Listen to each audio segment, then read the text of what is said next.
Welcome to the Lone Machinist podcast, the podcast where it's just you, your tools, and the work. No team, no backup.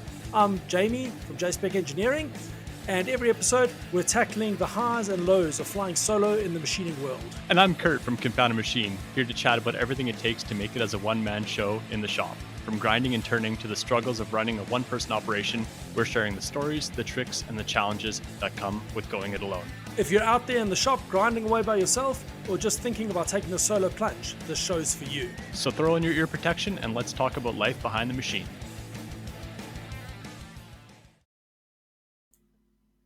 How's it, Curt? How are you doing today? I'm doing fantastic. How are you doing, Master Jamie?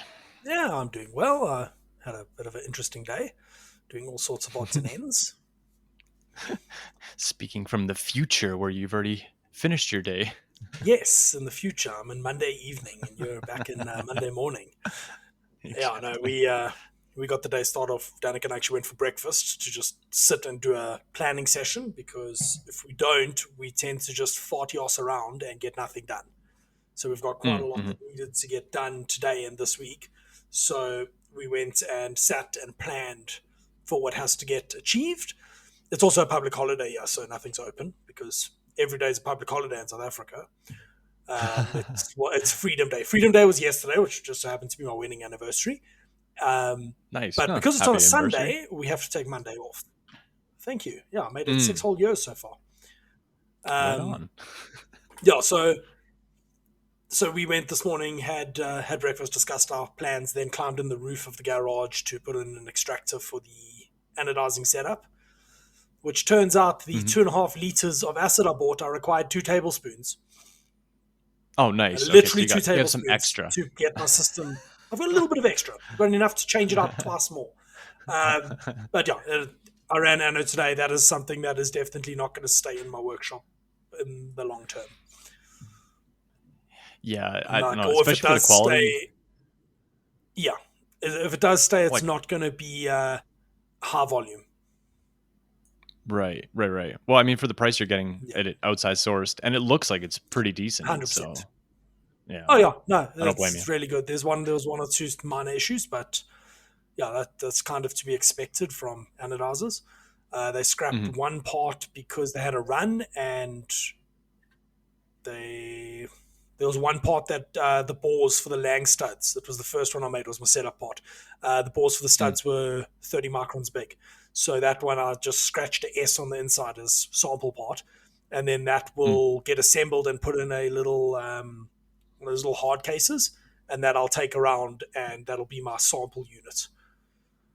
Oh, cool. So you're like door-to-door salesman of anchor point 100%. systems. Well, there are a couple guys in South Africa that I want to go visit with it and just say, hey, this is what I've got to offer. How many of them do you want to buy? I think you should just cold call like vacuum salesmen in the past and just knock on every single person's door. That seems like a waste of time. 100% it would be, yeah. Yeah, because that's the thing you said to me a few weeks ago, where you work out how much your hourly rate is if you actually do what you're supposed to be doing. That's hitting hard right now, because shaking it out on what we can actually do with the anchor point, it makes it a bit easier to say no to people. Yeah, no fair. No, because there are only so many hours in the day and the week. So the $1 million anodizing question is well, first I want to ask you, so if you're anodizing for the anchor point, are you doing only purple, or are you going to be doing other colors as well? Only purple. Only purple? Only purple until their purple dye dies, and then it'll probably go blue. I gotcha. Yeah, so they actually mentioned to me that they don't have that supplier doesn't supply the dye anymore, the purple. So one day they may just say, oh, there's no more purple. They may not replace the dye. But yeah, I spoke to the guys there. We can do, like, looking at their color swatches, they said don't touch green. But they've got, like, their color selection is not great. It's red, green, red, blue, orange, black. They don't do gray. They had a hot pink, which maybe. But yeah, I like the purple because it stands out in the machine. The purple does punch really nicely. Yeah. There's a little bit of inconsistency in this batch, like color wise, but it's also it's insignificant. Like, I will just sell them there's going to be it's anodizing. There's going to be color mismatches through the batches. So it is what it is. I'll try and send people out color matched ones when they buy pairs. Yeah. That's Speaking of buying pairs, our new Patreon, Luke from Fabtastic, just picked up 2 anchor points. Well, he picked up one and a T-shirt, a Chip Fan T-shirt, and accidentally got charged double shipping. So I emailed him like, listen, sorry, we had a bug there. Can we refund? He's like, I was thinking of buying another one. I'm like, cool, he has a coupon for the shipping. So because the anchor points, nice. For every anchor point you buy, you pay another $70 shipping. So we can ship them to you separately, and you can avoid paying duties. Nice. Because under $800. Yeah, for sure. Yeah. So that's cool. There's a bit of shenanigans. Anyway, thought I'd just shout him out there quickly. We'll shout him out again later in the podcast as well. Oh, that's cool. Yeah. That's cool. So I got to bend your ear. What a schlep. I got to bend your ear and see how many pallets you can ship, because it is not cost effective for me to buy pallets here and machine them. It is way more cost effective for me just to buy pallets from you. Oh, okay. Yeah. Well, the maximum you can buy with an anchor point is 10 currently. Oh, wow. Yeah. That's a few. So so it's actually 12 because it's a starter kit plus 10. Oh, wow. Yeah. So I've got to run that's my plan for tomorrow morning. Set up and run blank pallets while I grind the pads, because that takes freaking an eternity, because some illiterate decided to leave between 0.3 and 0.5 of a millimeter on his parts, and now gets to grind that off at 1,000 step downs, which is a bit tedious. Yeah. So I've actually got a blister on my finger from doing 2 of them.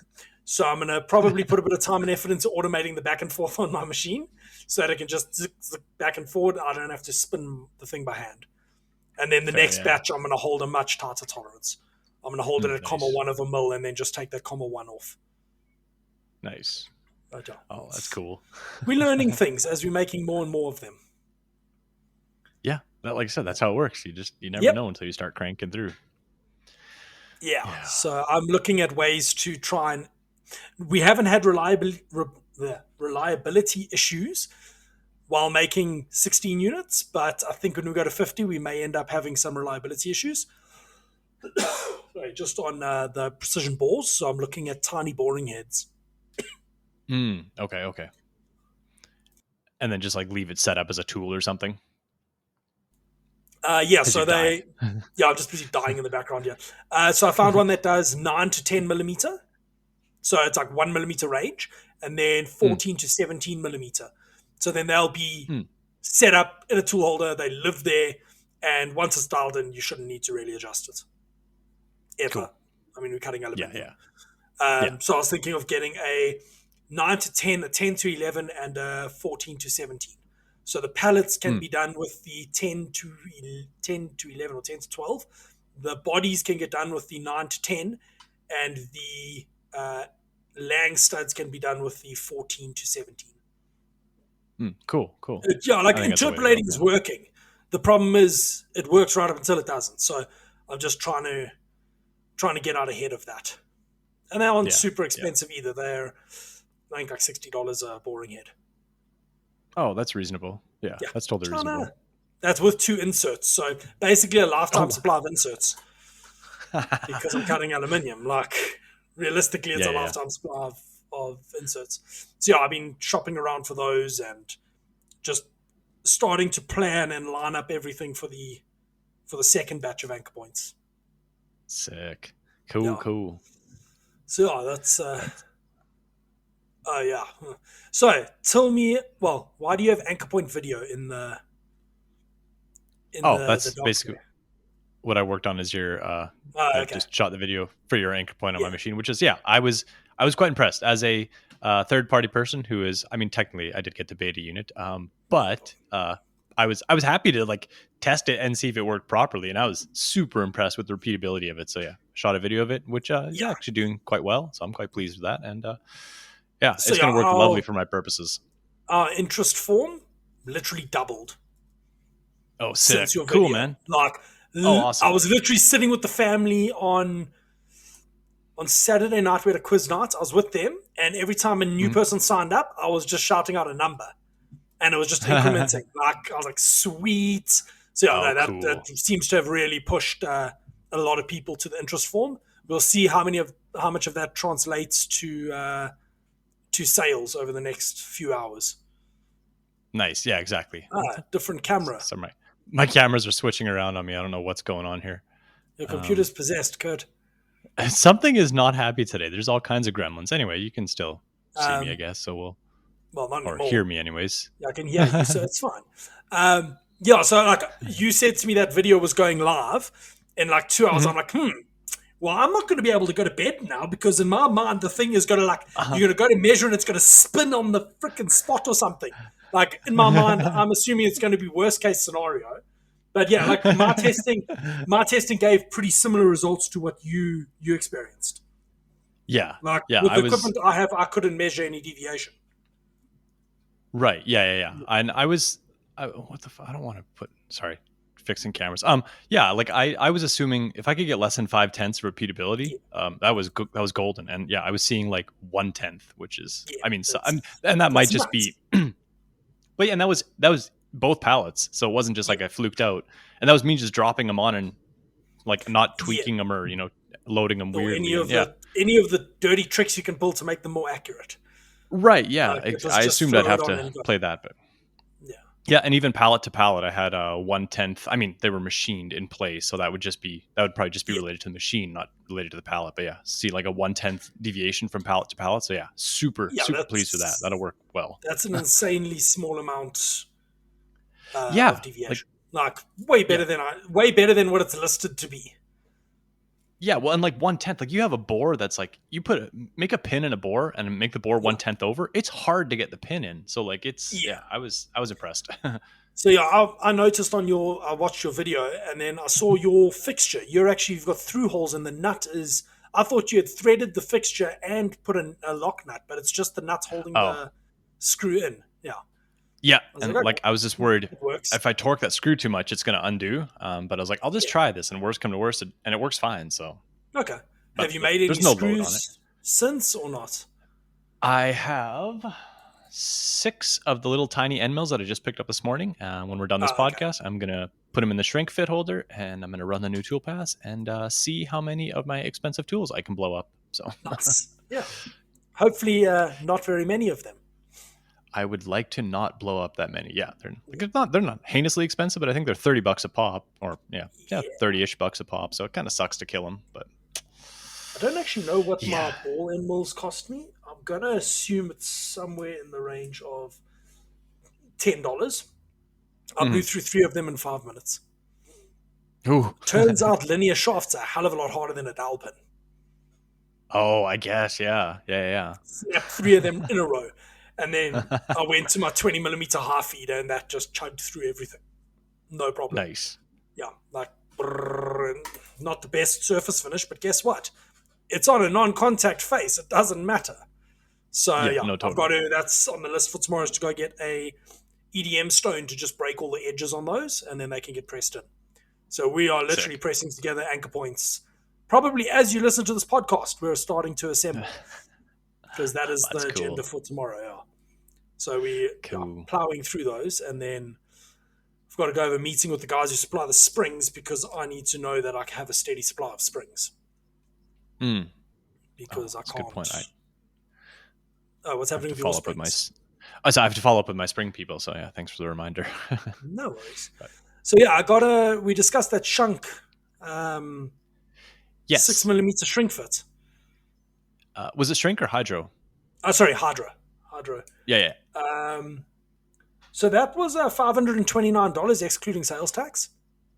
Ooh, that's up there. Yeah, a little bit rough, like literally double the price of the 12 mil. Yeah. So Was it I'm a like, no, what was it? thank you. What was the gauge length on it? Like, was it a big long taper, No, like slim nose, it or was just a standard? 70 Ooh, millimeter, okay, like a 3 inch. okay, Oh, yeah, 2 point something inch. It was fucking stubby. So I'm like, okay, yeah, no, screw that shit. For that, I can literally buy 20 holders from China and yeah, just dedicate them to different things. So that's what I'm going to do. cool. And if I Oh, go the boring bar route, I'm then going mm. to use the world's worst holders. I use side lock holders. I know. Side lock holders? Yeah, why not? It's a boring bar. Oh, yeah. Okay. Yeah, you're It's fine a with the single boring bar. point, Yeah, so yeah, who gives a shit if it yeah. spins Yeah, out? totally. They're a bit available locally and pretty cheap. So I think and good quality for the price. So I think I might just go buy 3 dedicated side locks for that, and then go from there.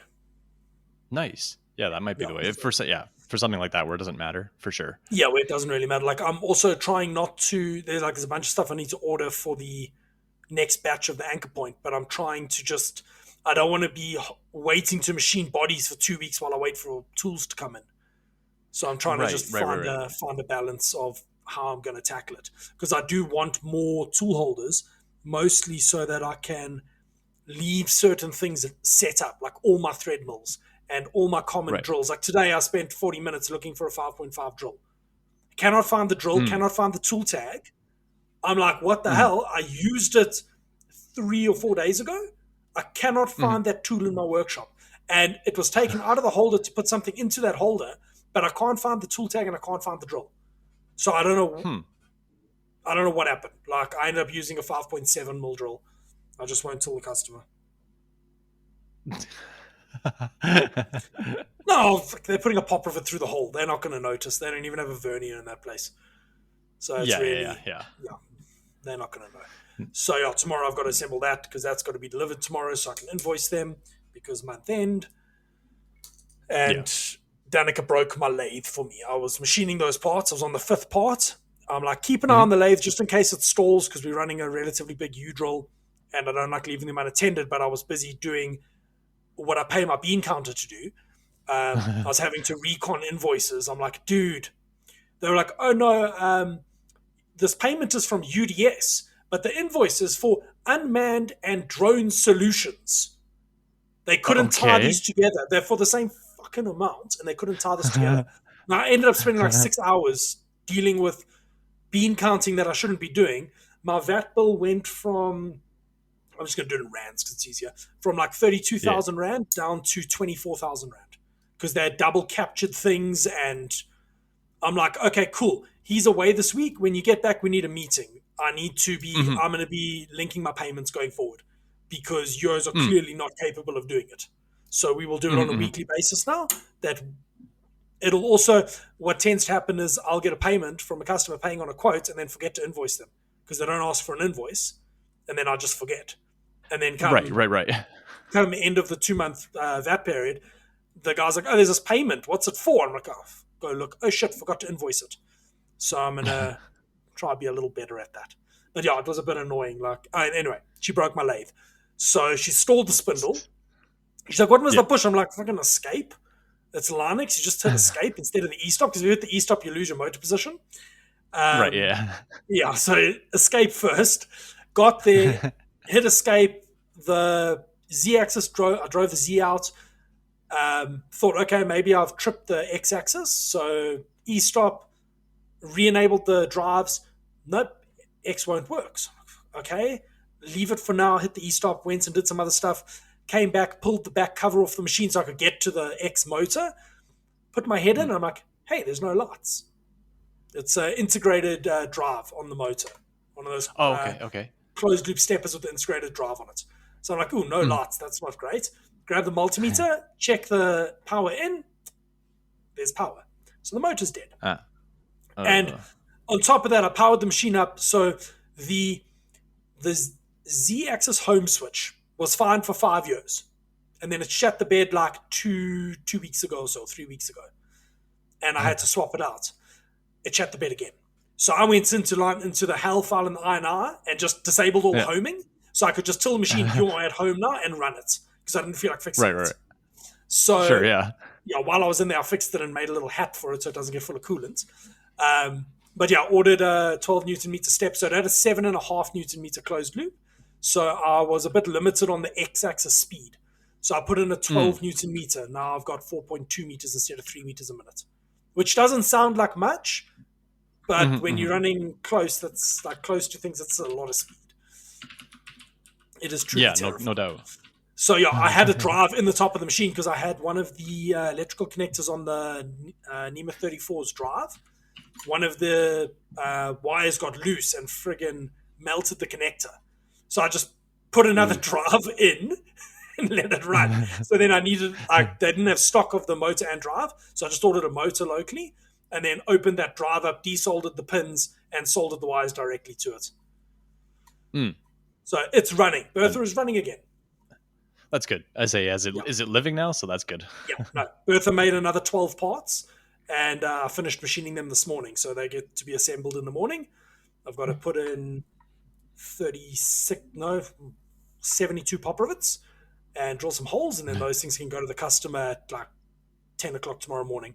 Like as soon as traffic is over, I'll go through, because they're in Sanson, which is a total utter shit show at any time other than 11 o'clock in the morning. Like I go there at 11, it takes me 30 minutes to drive there, 30 minutes to drive back. If you go any other time, you're looking at like 45 to 2 hours. Oh, brutal. It's that's rough. not fun.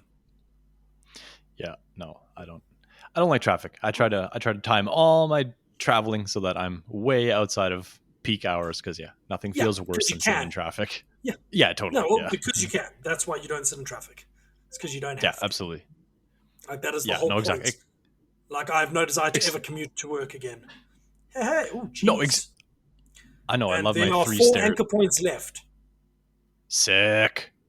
Yep. Cool. Well, that's on the first batch. There's another 4 being released in like a week's time. That's awesome. Yeah, the spring supply screwed me. You don't need springs. Don't worry about those. not important. Sorry, I'm just busy reading here what... Okay, interesting. Just the bases. No pull studs, no nothing. Interesting. I'll send them a message and be like, "Are you on drugs?" I think they want to make a mooring point. So I'll be like, "Do you want the mooring point file? You can have it. I don't mind." Like shipping that block of aluminium around the world is going to be a schlep. Like I need to actually sit and do the costing on it.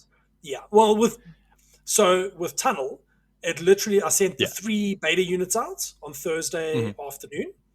They arrived Monday morning in the US. It cost me less than it cost me to ship your parcel. That's awesome. To send a 12 kilogram parcel. Like it, there's a little bit of back and forth getting to know what the FedEx guys need from me, because currently we're shipping on my personal capacity, not with my importer-exporter code. So again, going to jump on the bean counter, because I spoke to him like a month ago about this. When he gets back, and we're like, "Hey, friend, I kind of need that, because I can ship this batch and I can't ship anymore. I can only do 150,000 Rand on my personal capacity. So I'm going to have to get the exporter. Okay. Yeah, there's a limit. Okay. Although my mother-in-law has an ID number, my mom has an ID number, my brother has an ID number, my wife has an ID number. But I'd like to just get it all above board and sorted. No doubt. No doubt. It's the things you don't think of, like, I'll just export all these things. Actually, hang on, the government wants their cut. Yeah.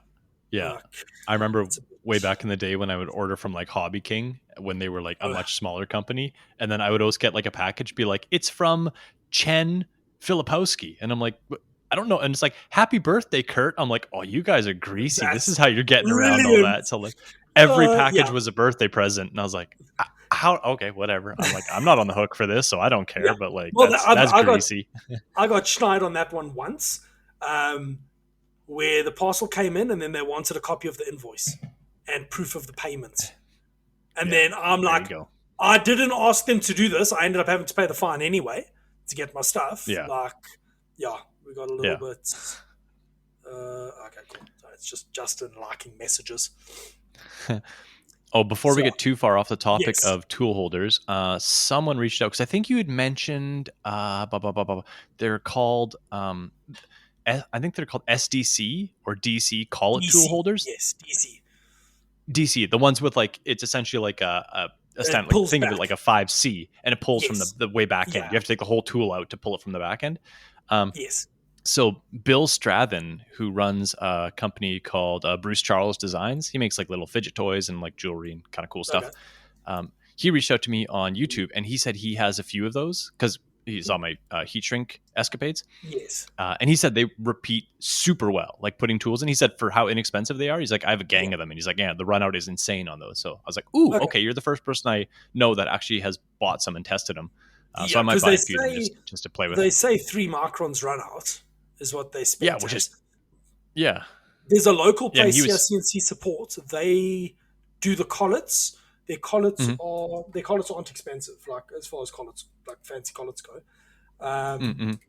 just putting this in the Imperializer, they're $27 a collet, which isn't horrible, but That's not bad. they only keep stock of BT40 or Cat 40 holders, Oh, okay, which is a bit annoying. But yeah, so yeah. the little boring bars I found, they are actually on the same store that I was looking at those tool holders from. So Mm, I might mm, just mm. end up picking some up. I don't know. We'll see. I'm trying not to just go full money spending at the moment. Yeah, I kind of want to buy some just because they're so long Yeah, necked and they're so tiny at the end. Like yeah. for five, like So fifth axis kind of stuff, they're beautiful. the reason I found those was we were quoting a job where we had to reach down 130 millimeters, and we Mm, had super close wall clearances. So I was going to use I think a C10, so 10 diameter shank with a DC6 in it, so I could hold a 6 millimeter end mill, so that I could get within 2 mils of the walls. Like it was right. silly tight. So I was looking at buying extensions to do that, and then I Mm, found the tool holders and all the other paraphernalia. yeah. But yeah, I'm now Ah, looking. So I'm going to pick up a 12 millimeter hydro from Shunk to see how that's going to affect my wall finishes. mm-hmm. And then, I mean, the wall finishes is fine. I just think they can be finer. Like, Yeah, fair. may as well try and make it better, because there's Yeah, going to why be a not? mooring point on my machine in the next few days, Nice. because I now have enough bases to actually do that. So I've got the material. I also ordered the material for the bridging plate underneath. So I was like, I don't want to hold a 6 millimeter piece of material and try and machine it. Like it's 130 mils long or 180 mils long. It's awkward to try and work on this piece. So I'm like, screw that, Right. slitting saw. I'm going to machine the thing, machine the O-ring groove into it, backside chamfer, slitting saw, 15 mil in this side, 15 mil in that side, because it's 30 mil wide. Done. One Oh, op. okay, okay. Part finished. Nice. Yeah. Like, don't do 2 ops if you don't have to. So that I've still got to make the bridging plate for under my anchor point, and the anchor point that's on the machine now doesn't have the new version of the backer plate. Mm, So I can't use the through porting yet, but I will as soon as I put it in, then I can. yeah, And I was busy putting that QR method. codes on the backer plates today to Oh the yeah. to the quick start guide, which currently takes you to a web page that says we're getting started. Because we haven't got the quick start guide together yet, but it basically points at I got Danica to just spin up a page on our website for it, so that I Nice. could engrave them and know that it's done, and I don't have to think about it anymore. But yeah, That's the ticket. yeah, Like putting QR codes that are like dynamically accessible, or like so yeah, you can just like update pages, and then I think exactly. actually AJ back in the day he put QR codes on all his packaging. I think he got burnt by that because he had like a static QR and it didn't link to another Uh, to the like page you wanted or something. I remember that being an issue way back when he was doing the when he was doing the carabiners. Not Kickstarters, yeah. yeah, not to call him out, but like just I'd be like, oh yeah, I've been there. I get that. So Danica made a spreadsheet. She did something for dog tags, literally for on a Okay. freaking dog, where it's got the name of the dog and a QR code, and you scan the QR code, and it gives you which vet you must take the dog to, your contact information, and you can go and Yeah. update it because it's just on a Google Sheet, so you can Cool. perpetually update it. It's not just baked into the QR code. So Right. Yeah. yeah, Yeah. Yeah. for whatever reason you want to update it, you can. But yeah, That's nothing ever cool. happened with that. But yeah, I've been. We were sitting this morning discussing commandeering one of the bedrooms in our house to be the packaging and assembly room, Mm-hmm. because the garage there's not enough space. I Yeah. can't store the boxes in there. They're going to get ruined. So we are Totally. commandeering one of the bedrooms, because I mean Mm. this is a 4 bedroom house. Um, Ooh. my wife and her 2 siblings grew up in it, so yeah, like it's not a small house. And Mm. as it's going with children, don't need the rooms. It's fine. Um, So I'm going to commandeer the one and make it the assembly room. But then it's okay, now it's another impact driver and a compressor because I want to be able to test the units as I assemble them. So it's like all these things start to add up, but I think in the long run it'll be very, very worthwhile. Because we also do assembly on other products. So it'll be nice to have a dedicated assembly space that has all the required tools. And I'm not, oh shit, I need the impact driver in the garage to change a job over or something. There's one for that. No doubt. Yeah. I mean, that's something I waffle with too, is like I technically have like a dedicated shipping area, but like I just put all the stuff and then put it on a shelf. But like just even taking it off the shelf and putting it on the ground and then like packing orders and putting it back, I'm just like, I would just like to leave this set up. And I'm like, I don't want to devote that. Like I use it like 2 hours every few weeks. So I'm like, I don't want to use up the space for like all that other time. But it's always like when I'm doing it, I'm like, I would just love to just leave this set up and not think about it. But then my OCD kicks in and it's just like, I don't know. Yeah, it's a bit of a.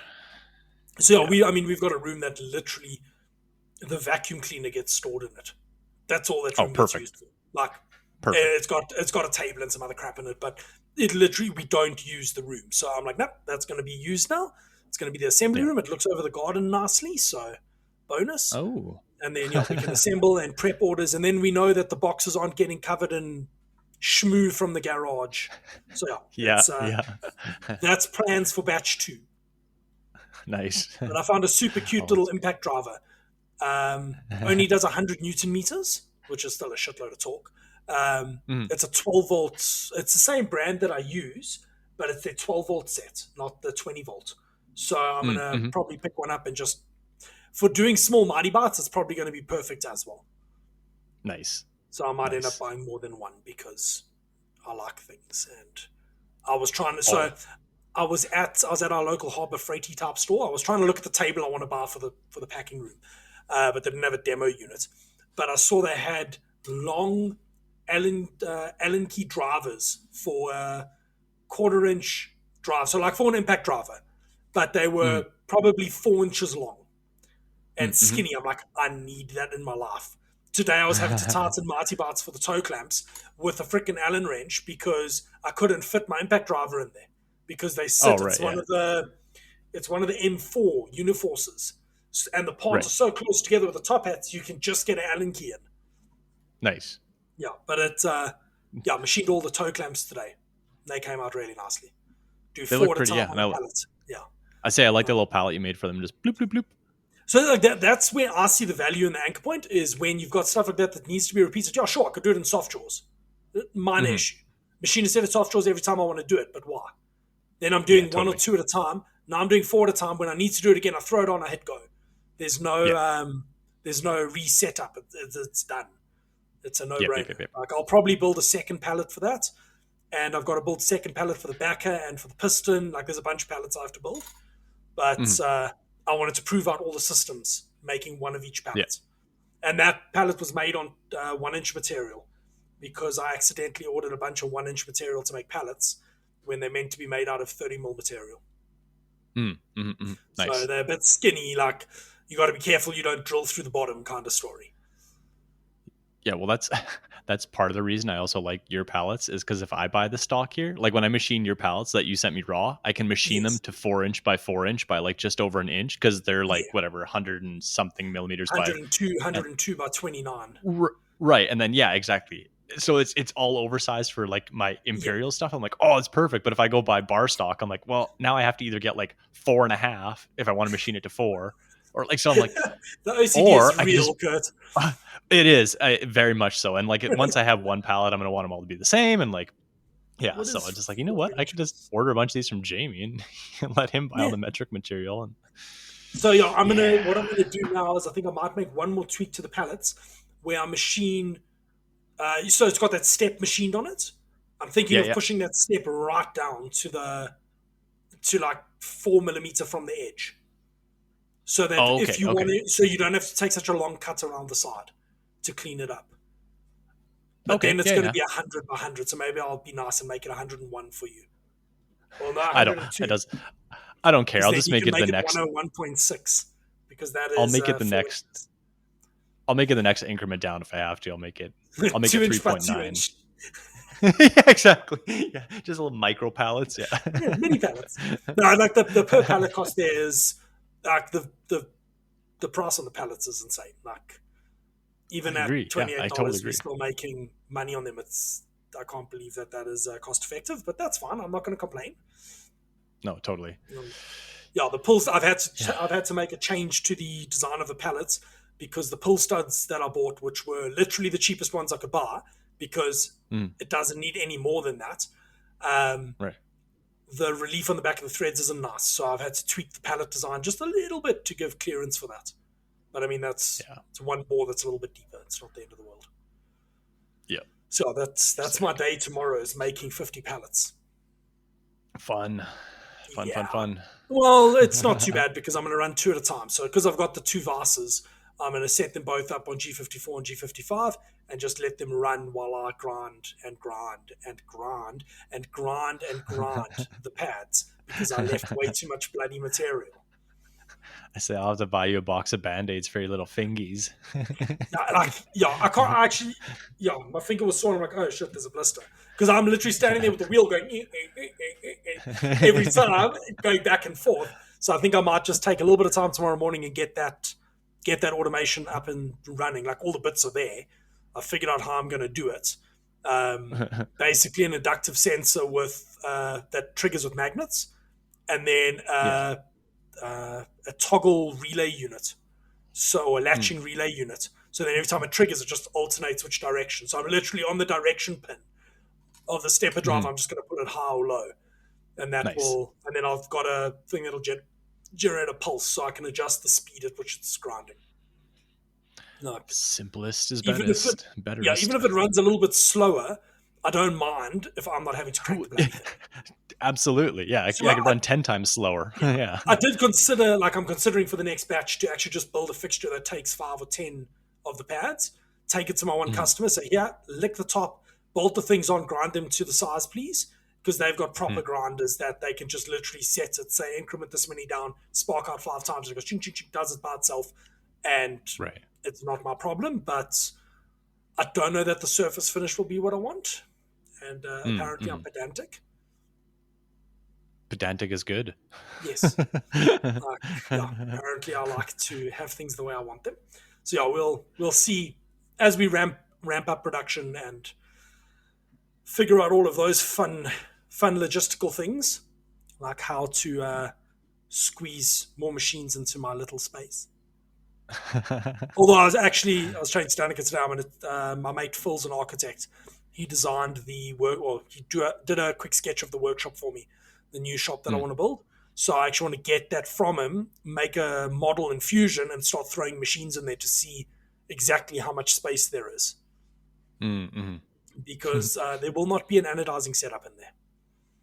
Yeah. Fair. I would. Yeah. It'll be in this That's garage that's still. Because I'm never parking a oh car in my garage ever again. That's not a thing. no, cars don't go in garages. Yeah. No, No, that's what I tell people. yeah, Garages aren't no, meant for cars. Yeah. exactly. Like they're meant for fancy equipment and things. Yeah. Your car will never pay for itself. It's Exactly. pointless. Exactly. Like, oh, you want to buy another CNC machine? We need a car. No, we don't. Car doesn't make me money. Yeah. CNC makes me money. Priorities Yeah. here. Yeah. Be realistic. So yeah. I got my gun tape. Oh yeah, yeah, yep. Just like the water activated tape. Yep. That shit's fucking cool. It's kind of neat stuff. Yeah. Yeah, I kind of want a proper machine now, but I will use the cheap one for the interim. Because the cheap one Hmm. was like I got it off of our equivalent. Well, actually, we have Amazon here, except Amazon here is 3 times more expensive than anything else. Mm, So we've got Take a Lot, which is basically the same thing, same like next mm, day delivery and all that thing. It was $35 mm. for a dispenser, so I picked one up. Oh yeah, It's just a nice. little bit tedious to use, but it's fine. We're not packing 1,000 boxes, so I'll make do. Yeah, Um, and then I got all my boxes and I got my paper. I bought I 26 saw that. kilograms Yeah, of paper. Yeah. I saw that. Went to a customer, put it in his bandsaw and sawed it in his bandsaw to 400 millimeters wide and 200 millimeters wide. So the pallets will go Nice. out now wrapped in brown paper, and Mm-hmm. that's how they're going to be protected in their little box. Cool. So that should Cool. do Cool. the Cool. should do the packaging trick for those. So being Nice. fancy, making everything recyclable. That's nice. Actually, I came across a YouTube channel. I don't use packing paper. I kind of do want to use packing paper just because how simple it is, but for my Yeah, packaging, it doesn't work out. But anyways, this YouTube channel, I think it's called Off the Bench, like DA Bench. He's a 3D printing guy. Runs like a super tiny little 3D printing thing out of his basement. I've been following his channel because it's kind of vloggy and it's yeah, interesting. But he found like this. I'm sure it's very common. It's just like cardboard. It's a big reel. It's like yours paper, like a big reel of paper, but it's been pre-cut so that as soon as you start pulling it, it kind of yes. accordions out into like It is airspace. silly expensive. Is it okay? Because I'm like, that is Yes. so cool. You So, just kind of like pull it like paper towel and it's already but like at volume. you have a laser cut. Oh yeah, I'm not gonna make it, but I just like, and I'm not gonna Why not? use You it. I get just the thought it roll was of really paper and you pull cool. it forward. Zing, zing, zing, zing, zing, zing, zing. Pull it forward. Zing, zing, zing, zing, zing, pull it forward. That's my plan. Screw that shit. I'm not paying for that. I know Danica wanted me to buy that because it looks really cool. It Um, does look cool. Yeah. but just like what I paid for my roll, my 26 kilogram roll, is what you pay for like Yeah. a 2 kilogram roll of that paper. Okay. It's Yeah, that's kind literally of what I like figured. 13x the price. It's silly. So Well, and like your product is also like, like they're heavy. Like the thing he's yeah, shipping is little plastic parts that can just easily be suspended in that. exactly. Whereas like you put a pallet in that, it's just gonna No. smash the shit out of it. So Like, I've got boxes. I found boxes. I actually had bought some already, but I bought them in white, which was a bad idea. So I bought brown mm, ones. Basically, the 200 mil wide roll of paper. You fold mhm, the pallet 3 times, cut it off, fold the ends in, and then those go on the single side of the box. So the box is a mm, fold over box. So it's literally mm, got 3 layers of cardboard on 2 of the sides and 1 layer on the others. And then the scrunched up ends go to the side with 1 layer so that it's nice and nice. padded. And then each box gets 2 pallets in it, and then those get stacked inside a double wall stock box. So I have a Yeah. system. It's not as pretty and elegant as what I had, but it'll do the trick. If it protects it and gets it to the person and it doesn't look like a bag of sticks, yeah, I'm sure That's it's it. Like, ample. it's a box of boxes now, but Yeah. it'll be adequate. Like that should be fine. Nice. Yeah, I'm Nice, not too nice. worried about it. So tell me about being an influencer. So I have no like in the past, like on YouTube, you always have companies that reach out to you and try to sling their whatever baloney product, and they're like, "Hey, do you want to do a YouTube video on this?" And it's usually something that's like, at least for me, with a small-ish channel, it's never something that's like super relatable to your content. But as of late, I don't know if it's because of the reduced sales to the US or if it's because my channel's grown a little bit or what's going on. But I had a bunch of people reach out, like a whole gang of them, which is kind of rare for me. And it was really cool products where I was like, oh, these are super related to what I want to do. So I'm like, am I going to sell my soul to all these people? I'm like, of course I am. So I reached out to like every one of them. They're like, here, do you want our like low end little product here? I'm like, no, I want your highest end product because I will make use of this, but I will do I will do an honest video of it Yeah, because it's going to be useful to me. But if it's shit, I'm going to tell people it's shit. If you agree with that, yeah. let's go. And everyone's like, yeah, we're willing to do that. So I'm like, I think they're Oh only doing wow. it just basically to get like the algorithm to pull up Yeah, their name. Like, I don't think they actually care about what the content of the video is. They just want yeah. more They eyeballs. just want more eyeballs on it. Yeah. Yeah, like search algorithm optimization. They just want that name to come up more often. But yeah, so I think I don't know. Every single one of them I've just reached back to, and like one was a like a fiber laser company. I'm like, yeah, send me your Oh, best fiber nice. laser. Another one was a big CO2 laser. I'm like, send me your biggest CO2 laser. And another one So was a vacuum cleaner. what I'm hearing is I'm you're going I'm to build a just new workshop just to hold all the YouTuber things. yeah. No, and I'm gonna have like a bunch of banners of all the companies that I've sold my soul to, and then there's gonna be about like an 18-minute intro to every one of my videos where I have to thank every single sponsor, and it'll drive away everybody that's interested in my content. So like, no, I'm not doing that. But yeah, just a bunch of like one was a robotic Interesting. vacuum cleaner slash mop, and I was like, hey, I'll use that because I always mop the floor in here. I'm like, I want a Yeah. robot mop, and it was like really expensive. So I was like, yeah, let's. And it has like little legs that can like stand up and walk over cables and then sit back down and keep mopping. So I was like, sure. I'm like, if you don't care if I tear this thing apart and be like, this is absolute crap, don't buy this, or like, no, it's really cool, it's useful. So, anyways, falling down that rabbit hole. So Yeah. it's kind of been fun. Yeah, no, that's yeah interesting that they're reaching out now that all the fun stuff is happening. I think Uh, I think that's why. It's the only reason I can kind of think because like I don't know, maybe as far as I don't I'm know. just busy. Justin is busy shipping off the other 2 anchor points So I just want to quickly respond to him. Yeah. It's fine, just throw it in a bag. Considering what I did to those boxes, I think it'll be fine. He's taking it to FedEx, so it's also FedEx. They're not going to go full Ace Ventura on it. Yeah, no, exactly. So, and it can. Ace Ventura did it in my kitchen, and the one pallet had a ding on the corner that was going to be machined away anyway. That was after I kicked it around the kitchen for a while and dropped it from like this high multiple times. Yeah. So I'm not too phased. And they're beta units, so if they arrive in a damaged box, I'm not really phased. Yeah, it's not a custom unit. I think mine arrived here minty. I think one of them, when I went to actually machine it, I noticed like the top corner of one had like the tiniest micro ding, but I'm like, I don't know if I honestly dropped that in here or if it was could have also been my material supply just throwing shit around. Could have been, because it was like, it's a saw cut edge, and I'm like, it was like 10th thou in. I'm like, that's going to be machined off anyways, but I was like, that's the only piece of damage I could find. So my cousin, I was giving her shit over the weekend because I buy round aluminium from her, and I'm like, what happened to the one piece? It had been crushed. I think it had got put in a vise or something. I didn't really care. I was machining it all away, but I was giving her a bit of, and I'm like, whoever's running your cutting, you need to get that oak to not drink at work. She's like, why? I'm like, no, my 16 mil material, I ordered 90 diameter, 16 thick, came in between 25 and 15 millimeters across the 18 parts. I'm like, you need to drink less. So I had to program everything at 25 mil thick just so that I wouldn't all of a sudden take a 10 mil cut. Right, yeah. So next time, she said, no, next time complain. I'm like, okay, next time I'll take a picture. Good luck to you, because this one was 16.1 and this one was 16.2.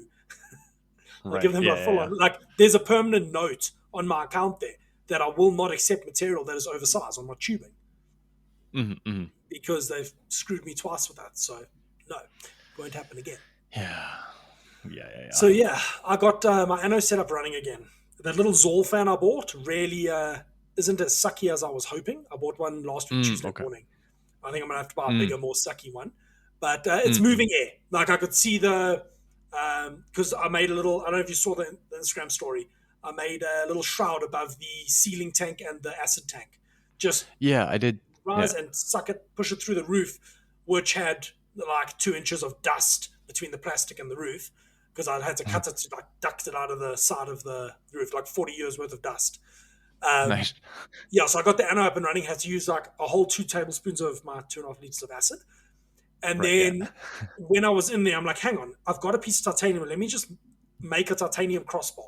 So if you use a titanium crossbar across your acid and you have titanium racking, you don't have to connect a wire. You connect it to the crossbar and you just drop it on and it connects.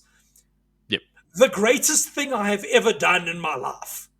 I ran 8 runs today. Normally I'm fiddling with wires. I just grab it off the rack and I'm done. Like, amazing. Like, it's those small things that I should have done 2 years ago. And did now, and I'm like, damn it, I should have done this 2 years ago.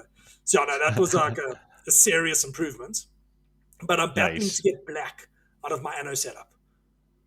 And it's new acid, the pH is correct on my dyes. I'm like, I'm kind of getting over this now. So I mentioned to my customer last week, I'm like, listen, I'm going to start sending the stuff out for anodize. I'm going to manufacture 100 of each, and I'm going to have 33 of each of them anodized in the 3 different colors. And that is the color options you'll have. I'll send you some samples just so you know what to expect on the new process, but we're not going to be anodizing in-house anymore on these because it's just, it's not worth the time. It's straight up not worth the time. Like, it was my entire day today anodizing. I ran 7 or 8 anno runs at 45 minutes in the acid tank. It eats up your day. Yeah, tedious. Yeah. Like, yes, I can leave it alone for like 35 minutes at a time, but that's 35 minutes. It's not a lot of time to do other stuff. Well, yeah, and it's kind of one of those things where it's just like a little bit of mental load on your brain. It's just like it's always using a little bit of CPU to be like, okay, that I gotta come back in 30 minutes. And I programmed that pallet for the toe clamps, and then I missed prepping the next batch of anno. The last batch I had to run, I missed prepping it, so then I had to shift my cycles around and get it into the tank like 20 minutes later than I wanted to, so I ended up running 20 minutes later than I planned, but I mean, that's just what it is. So that's something I think I'm just going to order material, make 100 of each of the models of mag bases, have them anodized, and when they want to order, I say, this is what I have in stock, pick what you want. Right. And when I sell out, I'll make more, kind of story. Because, I mean, we move maybe 100 mag bases a year. It's not like we move a lot of them. Okay. So, and the cost of it is, like, of the material cost and the anode cost is not significant. Like, I can swallow that and have it sitting on my shelf for 2 years. Right. It's not the end of the world. But yeah, that was no. that. And then Nice. Using up. Ah, jeez. Oh. Yeah. You've got some interesting topics here this week, Curt. First, let's find out why tool names are the best, and then we'll get into the one below that. So this is you, once again, showing me the light, reading the Gospel of Jamie, and Jamie telling me that on Siemens, you can use words. And then I just listened to, I think, the latest with Intolerance with Zap and Justin. Jeez, why do I always forget that guy's poor name? I talk to him all the time. Sorry, Justin. Anyways, that was a really good one. Highly suggest that one. It was super entertaining. Yeah, we do have to listen to it. Yeah, everyone we have to spam Zap to get him to rage on Titan, because he got into it a little bit, and I was like, "Oh, let's go!" And then he. So I was thinking of trying to get him on here so that we could let him rage about Titan. Besides the point, they were talking about tool naming and how people have all kinds of like messed up libraries and use different numbers, and people that use the same number for different tool, like just all kinds of madness. And then they were saying like Heidenhain and Siemens as well is just like names. And that is the way. Like, I didn't realize how amazing that is. Like, in Fusion now, like whenever I add a new tool, I just, whatever number Fusion says my next tool is going to be, it's like, okay, 17. Like, I don't care, 22, whatever. For me, it doesn't matter. And all my tools are names. Oh, that is amazing. Because I go in the carousel wherever, doesn't matter. The machine knows where they are. And like, I can look at the number and I don't have to be like, okay, 42 is always a face mill. It's like, nope, I can see this one is called face mill. Like, it works for my brain. I don't have to like try to learn machine. Like, the machine can learn my language, and killer. Okay. It's so good. Yeah, it's so good. I'm still on numbers. Like, my tools they just have, I know most of my numbers. Yeah. I don't want to go and rework my whole library. That's the only reason I'm still using numbers. Like, I get it. Yeah. And the problem is, like, if I ever buy another machine, it's either going to have to be like Siemens or Heidenhain, or it's going to have to be a control that can support names. Because I'm like, I'm not going back to numbers. Like, numbers are just tedious. The machines I'm looking at are Siemens is the only acceptable controller in my mind. Yeah. Like, I like my Siemens a lot. So yeah, I need to. I think Dylan's off this week. My mate Dylan, who works at WD Hearn, because I tried to phone him last week and he wasn't there. Or he didn't answer and then didn't respond. So I think he turned his phone off so he doesn't get bugged. I want to get some information on that Sino drill tap center. Right. Machine out of China. I found a little bit of info. It's a 600 millimeter travel machine on X. Okay. So like somewhere between the 510 and the 720. 10 kVA, so I'll probably put it on its own phase converter just to be safe. And then, I'm looking to, how can I make lots of anchor points? That is what's on the mind at the moment. Like, I can't tell my current customer base to just go fly a kite, unfortunately. Yeah. Like, so I have to try and squeeze it in between. But that's where the anchor point comes in, where it's a 0-point system. I can just switch in and out, which is the whole point of 0-point system. Yeah. Yeah. Okay. Exactly. Before we get into your warrantying, let's quickly shout out our Patreon. So we have a Patreon where you can support the podcast.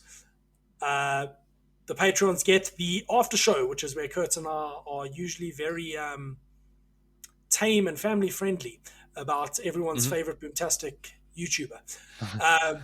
Going to shout out our top tier Patreons here. We got a new one this week. So we've got Jade from Benchmark 20 and we've got Luke from Fabtastic. Thank you guys very much. Then we've also got some other lower tier patrons, and they are all greatly appreciated. They literally make the show happen these days. The patrons are now paying for the show, which is awesome. So thanks, patrons. Thank you, you can also pick up some merch for the podcast on our online store. There's a link on the podcast webpage, which is thelonemachinistscom.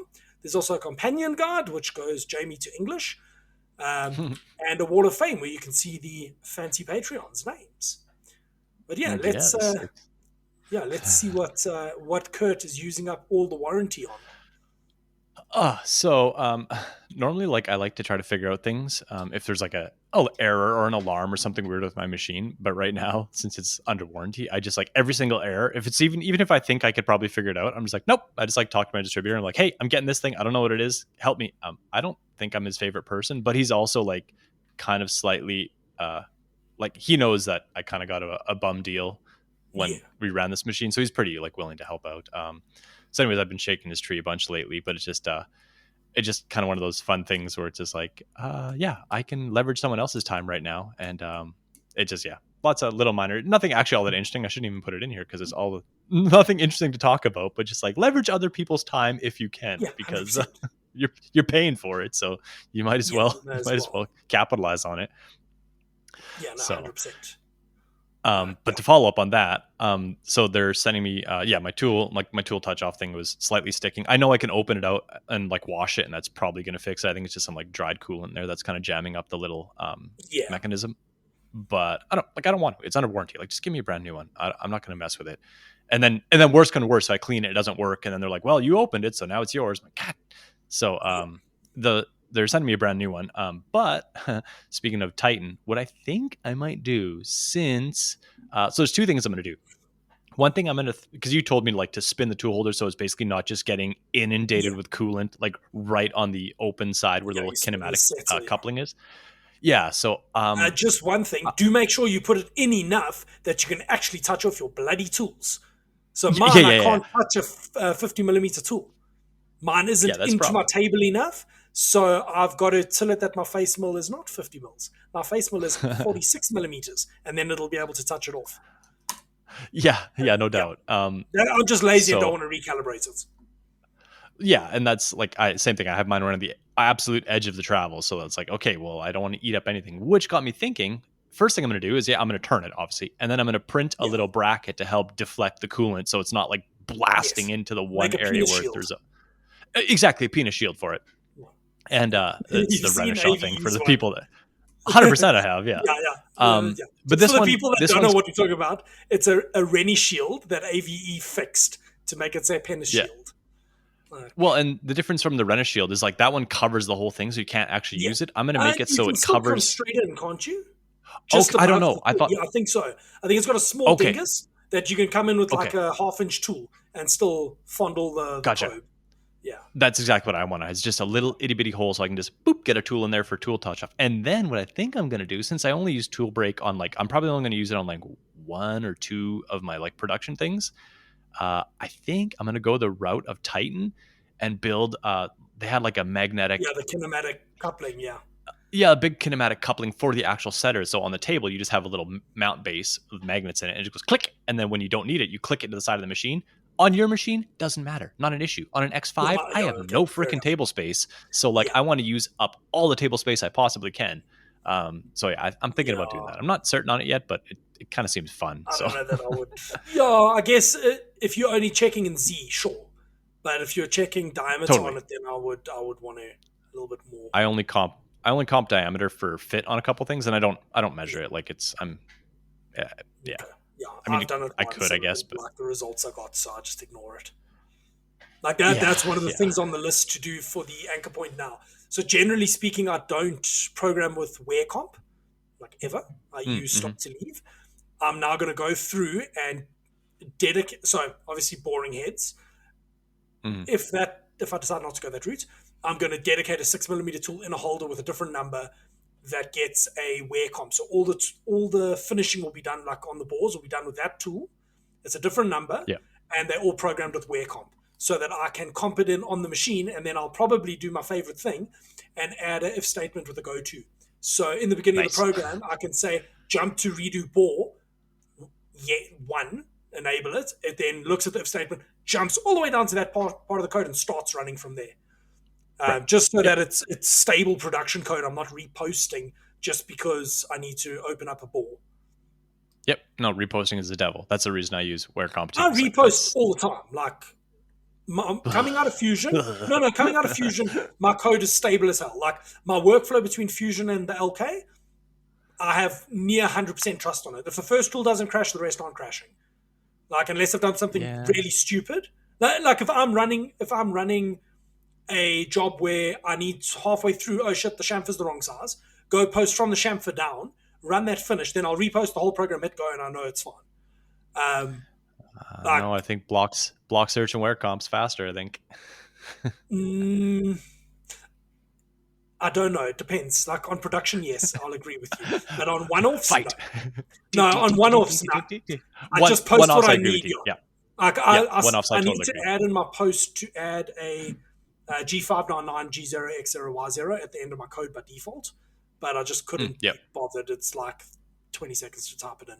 So I just add that to my code by hand usually. It also lets me add in some sneaky stuff there so I can see which version of the code I'm running because I'll post and then not sure if the new one's pulled in. So that lets me just tell it to go to like X1 and then I know, okay, cool, it's pulled in the latest version. Although Actually, I should probably just go to the timestamp mod to my post. On that post I send you, it has I think it has an option right in Fusion that just auto like X0Y0, like to bring your table to wherever the hell you want. Oh, okay. I must have a look. I haven't even pulled that post in. Take a gander at it because I'm running I use that all the time. I modded my post so that my coolant turned on earlier. Yeah. So same. my coolant would turn on when the tool was down.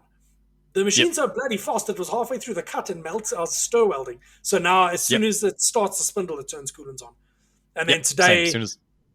before I turned my machine on, I cleaned out the there's a sprinkler valve on my main coolant line that when you use the washdown gun, the main nozzles don't turn on. That thing gets jammed up, constantly jammed up on the on position.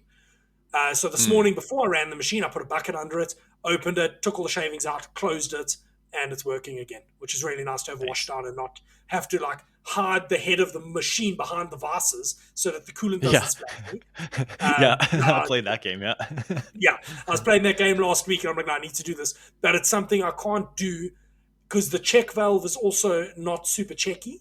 So it drains most of the coolant, but not all of it.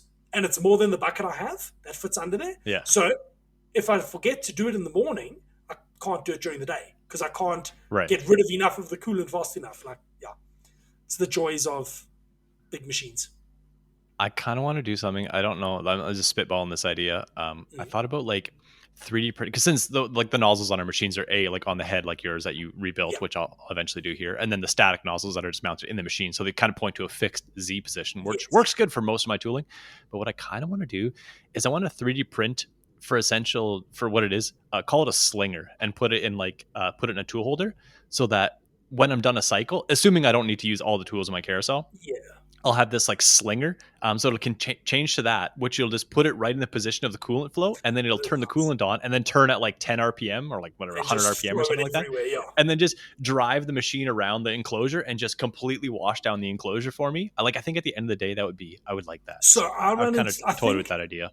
It's less of an issue on the X5 because the X5 is so narrow. But super tight, mine's got these quite shallow sides. And if I'm running a face mill, I end up with shavings that interlock.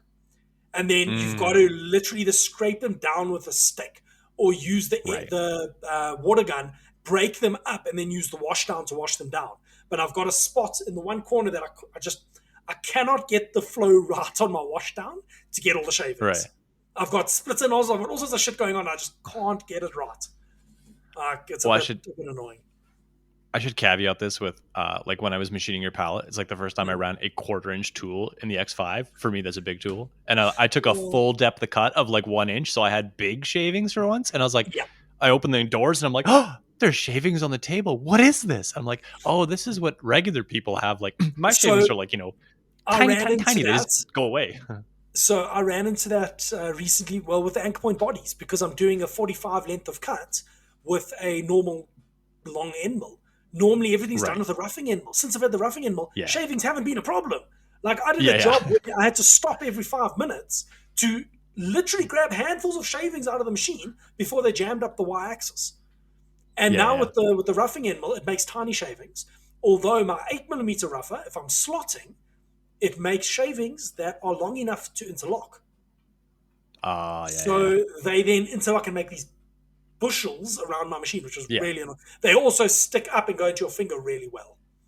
Nice. Yeah. Like your grabs, and then you're fucking like this curly thing in your finger. It's really unpleasant. But yeah, Yeah. shaving, Less chip fun. management's a big thing. I kind of want to make a chip conveyor out the back of my machine because I'm tired of Mm. going there and scraping it with a little flat rake thing I made. Um, Yeah. Yeah. Especially with running anchor point bodies, I kind of want to get a bit better at running those. The problem is my machine's against the door, so either I cut a hole in the door and have the conveyor going out, or have it that I can change the conveyor in and out. So have it that because it's like it's same as your machine where you got the two troughs that run out the back. My thought was Right. to Yeah. make Yeah. two troughs that come from that to a central one, and then take that whole chip pan out. And so if you want to run with the chip pan, you put the chip pan back in. If you don't want the conveyor, if you want the Right. conveyor, put the chip pan, push the conveyor in, and then you can run and not worry during the day. But yeah, we'll Yeah. see how much of a problem that actually is in the near future. Yeah. Yeah. Uh, yeah, chip management becomes an issue when you're making 100 kilos in 4 days. Yeah. No doubt. Yeah. Yeah, Like. I need to pump my tank out because I'm fairly certain it's 30 to 40% shavings in that tank right now because I keep running low on coolant and it's full. So yeah, most of that volume is taken up by shavings. So Monica will get to do her thing. I think. Yeah, after I run the pallets, I'll run Monica. Nice. Although I mean, it's literally half an hour and the tank is cleaned out. It's just yeah, finding half an hour where I actually Yeah. wanted to No. work. Like, I said I'm super lucky. I just make no chips, so my little filter papers in the chip trays. Like I'm sure I could eat. Like I'm sure I could eat all the like not eat. I'm sure I could empty my coolant tray or my sump and eat out yeah. of it. Like I don't think there's a single chip in there just because I make so few chips. Like I can So hold the my amount of issue chips I is make in my mouth. the um, the chip tray fills up with chips and then overflows the back. So I've actually got mine pulled forward so it overflows into my tank. Because if it's all the way Gotcha. back Yeah. and it does that, it overflows over the tank. So mine flows into Yeah. the tank, but where it overflows is where I've got secondary filters. But then those fill up and they overflow. So yeah, it's Gotcha. a bit of a thing. Because yeah, I've got to take shavings the first week of next month. And taking all my shavings, get some beer money because Nice. there's quite a bit of shavings. Like I've got half of one of those IPC totes again. I've got a 5 gallon bucket full of drops, aluminium drops, and one of steel drops. I don't have that much brass, which is weird, but yeah. Normally I have a lot of brass, but the brass customer's been slacking, and they were told in no uncertain terms order 500 or don't order again of the one project. I'm like, sorry, Fun. getting paid on promises ain't working anymore. Yeah. No. But It's yeah, like I said, hard to pay anybody else. yeah. Oh, so I'm making gripper rails. I was at AJ Sales, or Gauge Plate Center. They sell gauge plate. Mhm. So I bought some 3x10 millimeter gauge plate to make hardened gripper rails for my soft jaw, my new set of soft jaws for holding Oh, down okay. all my stuff. But I'm trying to get Joshua, who listens from Firmworks. I want 2 of his vices. He does the Mm. firm vice. Yeah, I want 2 of them. Basically, going to put them each one onto a mooring point that I can swap them in and out for doing bodies and doing pallets. Okay. Yeah, but he's out of stock at the moment. The ones in this batch are spoken for already. Mm. Because I was looking, I'd rather support him than buy another Chinese or buy a big Chinese self-centering. I'll Right. probably Yeah. Yeah. buy Yeah. another 2 of the cheap Chinese self-centerings that I have, the smaller ones, Yeah. because those are Yep. going to end up on a mooring point as well. But then I can hot swap them out, which is what I'm actually looking forward to doing. Like everything Mm. needs to be Mhm. changed outside the machine now. Yep. Like it's the way. Yep. Exactly. It is. So I It need to, is. yeah, there's a flipped list of things I have to do. I have to make the dry dock, the 2 station dry dock, the 4 station dry dock, the mooring points, the harbour. Like there's a list of things I'm working on to build out the product line. Also build out my own work holding line. Hmm. I need the stuff for my own internal use because I want to start doing the anchor point bodies on the mooring point, so I get a bit more rigidity.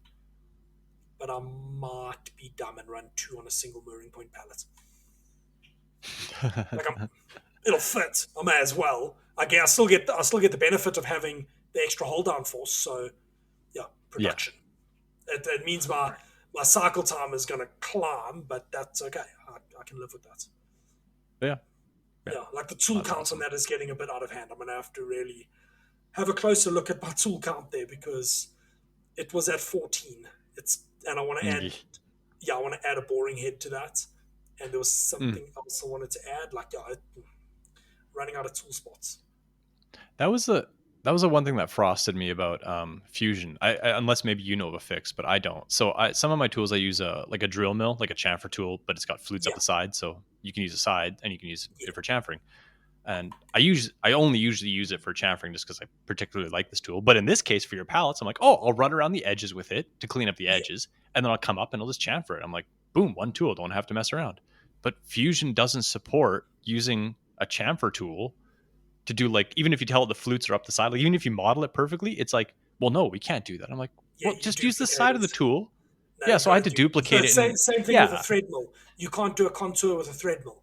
I was using a I thread mill know, to put grooves on a grip, and it right? wouldn't allow it. So I just duplicated the tool, made an end mill that was the 7.7 diameter, and then programmed Yeah, it like that. Yeah, same tool but number, I can just yeah. I can see that with a thread mill because it's like, that's a little esoteric. But like a gang of people are probably using drill mills to just Yeah, like but I do think they like just use both duplicate it and edges. then yeah, they duplicate it and then just run it lower.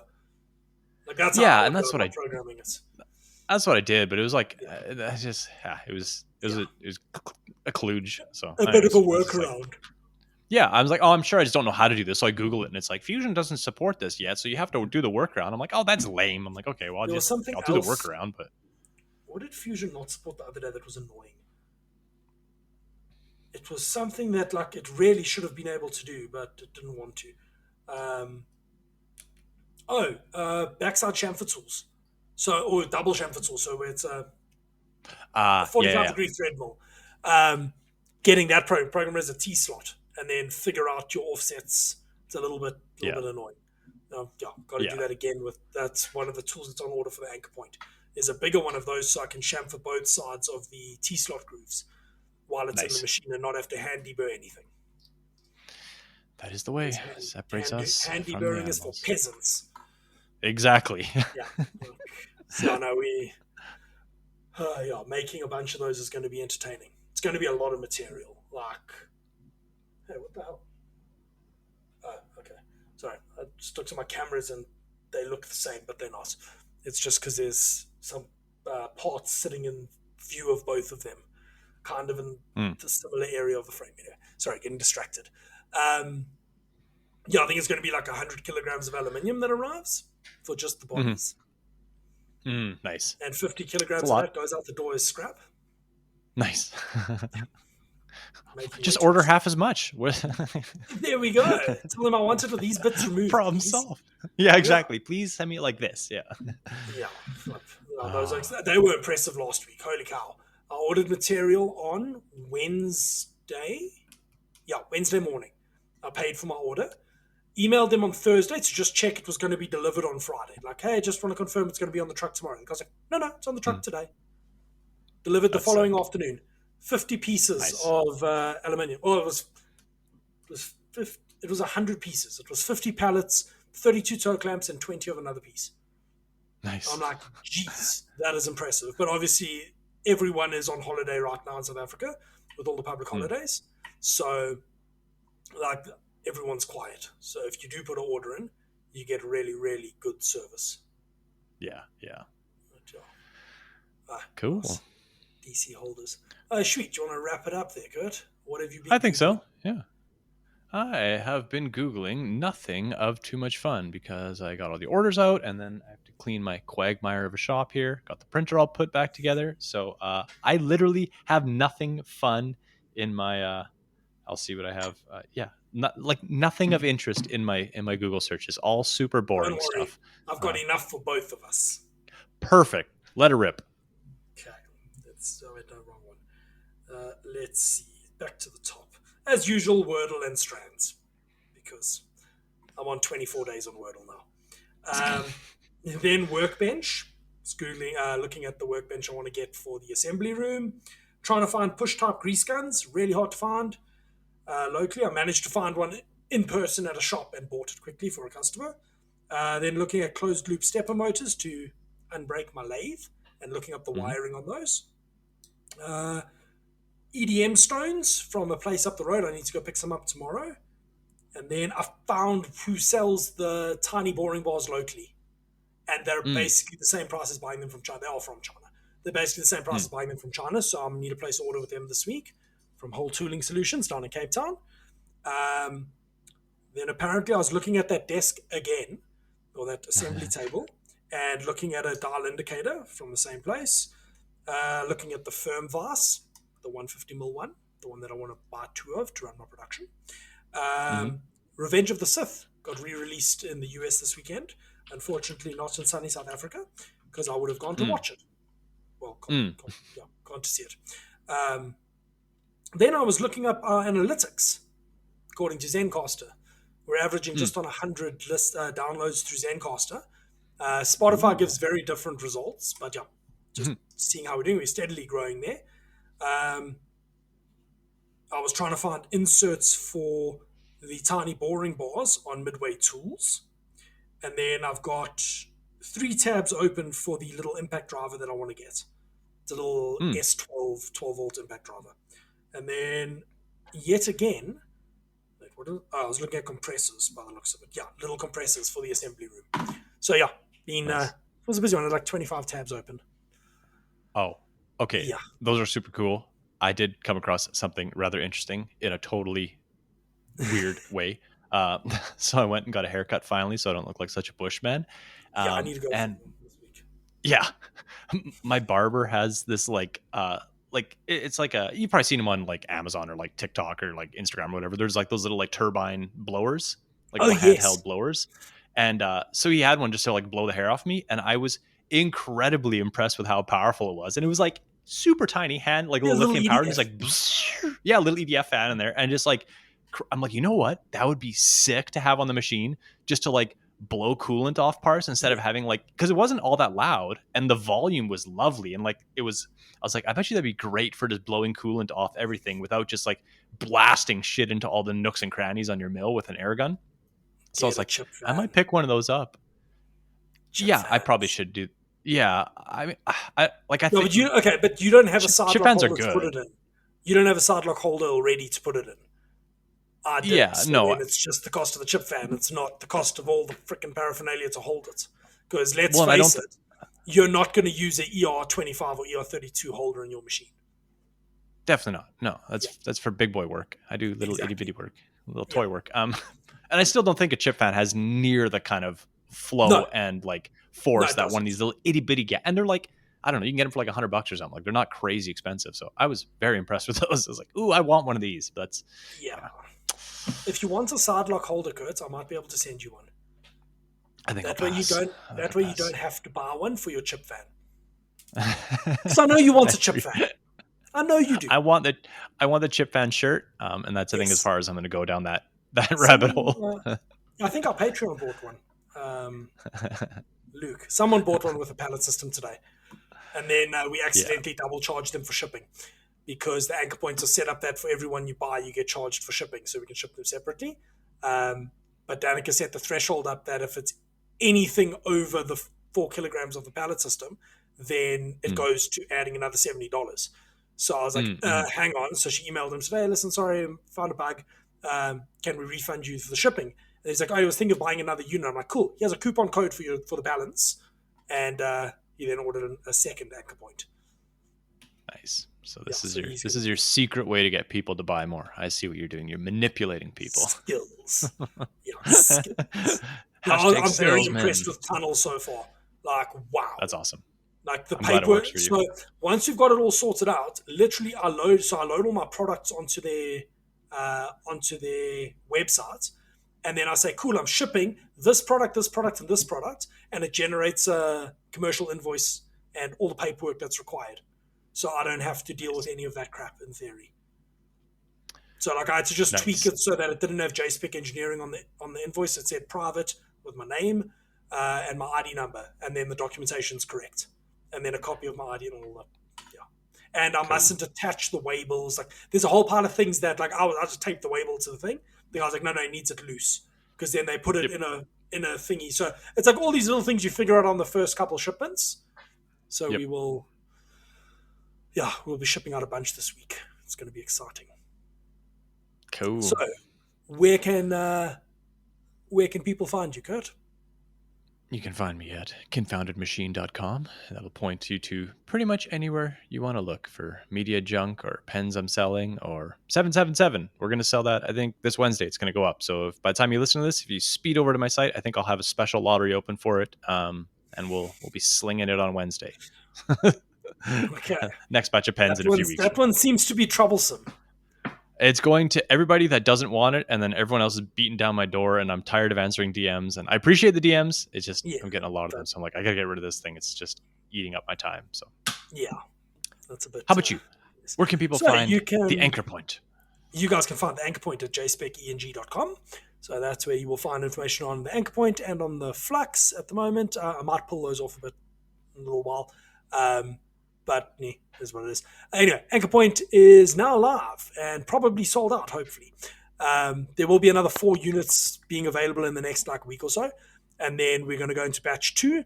There is also a pre-order for batch 2, which will effectively just buy you a spot in the batch. And then you'll get a coupon for the value of the pre-order when the batch is available. So you can basically get $50. Well, pay $50 now and get $50 discount when the units go on sale. And then we've also got a bunch of fancy shirts, including the Chip Fans shirt on the web store as well as the shirts for the podcast. There's a bunch of Lone Machinists shirts and I think water bottles and jerseys and a whole bunch of stuff. Danica keeps adding things. I haven't actually looked there in a while. That's all on Danica. So yeah, you can check us out. You can check us out there. And then also the Lone Machinists podcast, lonemachinist.com is the website for the podcast, which has our wall of fame for all our Patreons. Thank you very much, Patreons. Thank you. Yeah. So what are you up to today? Clean up my quagmire of a shop because I've just been sorry, I lost you in the windows here. Clean up everything and get this back to a situation where I can work in, warm up the machine, start running screws. That's about what I have on the queue for today. How about you? What do you have on the queue for tomorrow, I guess? Tomorrow is going to be a fun one. Tomorrow I need to assemble 11 very long diesel sensors and just pack out that order. That's got to go be delivered at around 11. And then I'm in the process of grinding all the anchor point pads. That'll be done tomorrow. And while I'm doing that, I'm going to be running the blank pallets, all 50 of them. And then we're going to put stuff in boxes and get Tunnel to come and pick up. Because... Nice. Yeah, that's what's going to happen because PayPal will only give you so much money until you start delivering things. Yep. So I discovered that this evening. So we're going to get stuff shipped out so that we can start getting some of that out of the PayPal account. Because unfortunately, I can't pay my bills with PayPal account. Yeah, but, that's just general businessy things. But that's the plan for tomorrow, and also laser mark and ship out all the mag bases because I need to do that so I can pay that. That was meant to be done a week ago.